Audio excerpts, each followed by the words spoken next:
Tu as forcément déjà vu ce tableau. Son nom, le radeau de la Méduse, réalisé en 1819 par le peintre français Théodore Géricault.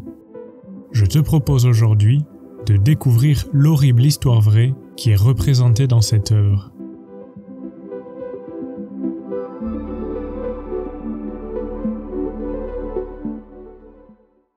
Le 6 juin 1816, sous les ordres de Louis XVIII, 4 navires sont envoyés au port Saint-Louis au Sénégal. Ils ont pour mission de recoloniser ces terres, récemment reprises à l'Empire britannique. Parmi ces 4 navires, le principal et le plus rapide, appelé la Méduse. À son bord, on compte presque 400 personnes, dont le nouveau gouverneur du Sénégal, des scientifiques, des soldats, des marins, des colons et surtout son capitaine, Hugues Duroy de Chaumareix.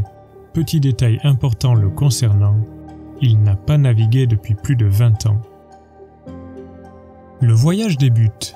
La Méduse navigue en formation avec l'Argus, l'Écho et la Loire, les 3 autres navires.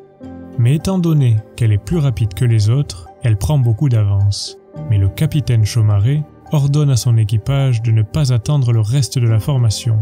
Première énorme erreur du capitaine Duroy, qui a préféré la jouer solitaire plutôt que d'écouter son équipage plus qualifié que lui.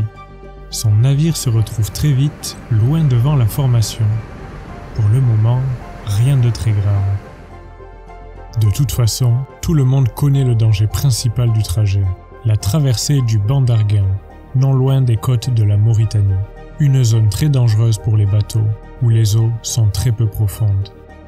Le capitaine Duroy le sait, il voit au loin ce qu'il croit être le début du banc d'Arguin et en fait le grand détour. Il pense alors avoir dépassé le danger et reprend la trajectoire initiale malgré l'inquiétude de son équipage. Il n'écoute personne à part un certain Richefort, un explorateur qui se vante de connaître par cœur ce trajet. Loin derrière, l'Argus fait tout ce qu'il peut pour signaler son erreur à la Méduse, en vain. Chaumareix n'écoute personne d'autre que lui. Au petit matin, l'eau semble très claire autour du navire, de plus en plus claire. Mais ça ne dérange pas le capitaine Duroy, qui avec les conseils de Richefort, ordonne de garder le cap, malgré les avertissements de ses marins. À ce moment-là, la Méduse fonce à toute vitesse sur les tant redoutés bancs de sable. Lorsqu'il comprend son erreur, trop tard. Une première secousse.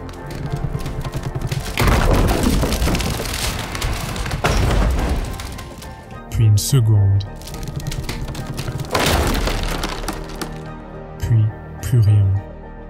Le 2 juillet 1816, la Méduse se retrouve bloquée dans le sable, en plein milieu des tant redoutés bancs d'Arguin.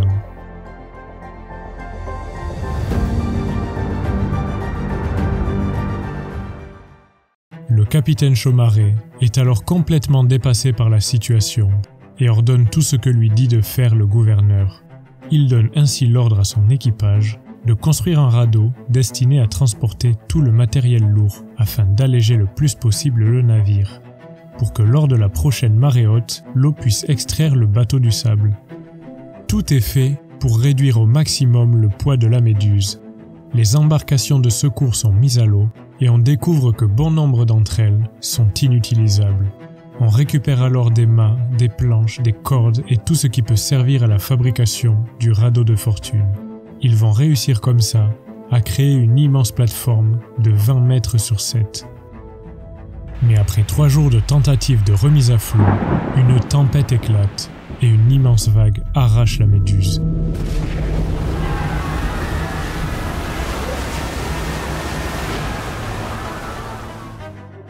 Il n'y a plus le choix, il faut évacuer.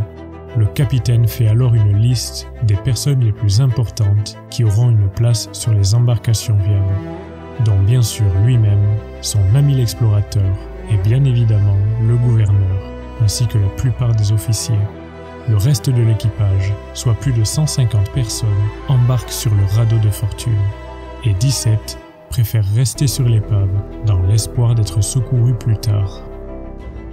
Le radeau qu'il nomme la machine est incontrôlable. Elle est attachée avec des cordes aux 4 embarcations qui se suivent en file indienne pour tracter la machine. Et d'après la version officielle, une fois en pleine mer, le 2e canot de la file, qui est le plus chargé, devient incontrôlable et le capitaine donne l'ordre de lâcher les liens avec celle-ci.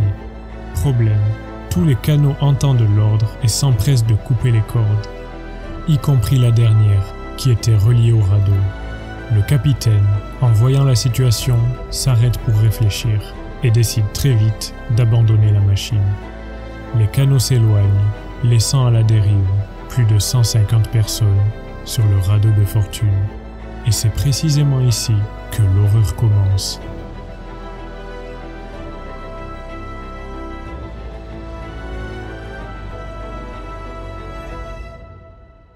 Les 150 personnes à bord de la machine ne peuvent même pas s'asseoir tellement ils sont nombreux. Tous se tiennent comme ils peuvent les uns aux autres pour ne pas tomber. Le poids est tellement important que le radeau n'est même pas à flot et l'eau leur arrive presque à la taille. Des vagues font tomber et emportent ceux qui sont sur les extrémités. Il est présent sur le radeau quelques biscuits, 2 barriques d'eau potable et 6 de vin. Dès le premier jour, les biscuits sont partagés entre tout le monde. Dès lors, ils n'ont plus rien à manger. 2 clans se forment sur le radeau. Les désespérés qui veulent faire couler la machine pour abréger leur souffrance et les survivalistes qui veulent les empêcher de condamner tout le monde et gardent espoir. La seconde nuit, c'est un véritable massacre entre les 2 parties. Coups d'épée, de sabre, de hache. Au petit matin, il reste 75 personnes affamées, des cadavres jonchent le sol qui s'est peu à peu relevé, laissant apparaître les jambes complètement abîmées par l'eau salée des survivants. Et comme si ça suffisait pas, les 2 barriques d'eau ne sont plus là. Le problème suivant sera bien évidemment la faim.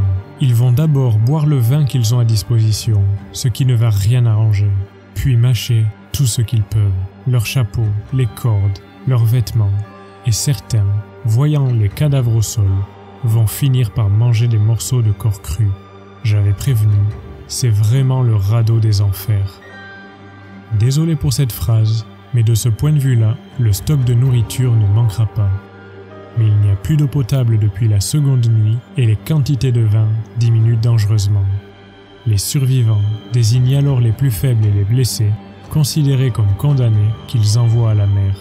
Au bout du 13e jour, il ne reste que 15 hommes encore en vie.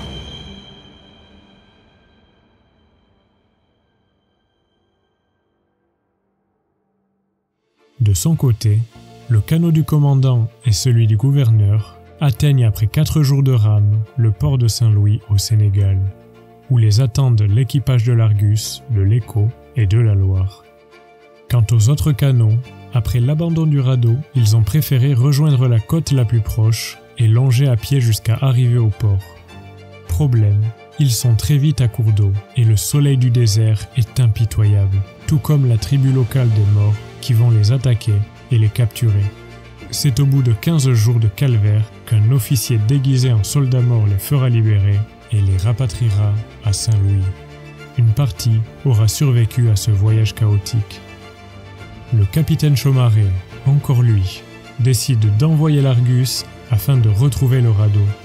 Vous allez vous dire qu'il est juste incompétent et lâche, mais qu'il va quand même chercher les éventuels survivants. Mais pas du tout. Il donne comme mission à l'Argus d'aller chercher sur la machine 3 barils remplis de francs. Oui, le gars restera un lâche jusqu'au bout. C'est ainsi que le 17 juillet 1816, après 13 jours d'horreur, les 15 survivants du radeau de la Méduse aperçoivent au loin un navire. Ils ont immédiatement un regain d'énergie et d'espoir. Ils mettent leur dernière force à crier et faire signe, mais le bateau ne les repère pas et s'éloigne jusqu'à complètement disparaître. C'est vraiment le coup de grâce. Les 15 survivants, à bout de souffle, s'agenouillent et attendent la mort. Mais quelques heures plus tard, ils aperçoivent à nouveau le même navire. Cette fois, l'Argus les a repérés. Sur les 15 survivants, 5 vont mourir d'épuisement sur le trajet jusqu'à Saint-Louis. Finalement, seuls 10 des plus de 150 personnes montées à bord de la machine auront survécu. Et souvenez-vous, 17 personnes étaient restées sur l'épave de la Méduse. Seuls 2 survivants seront retrouvés lorsqu'on retournera sur l'épave 52 jours après le naufrage.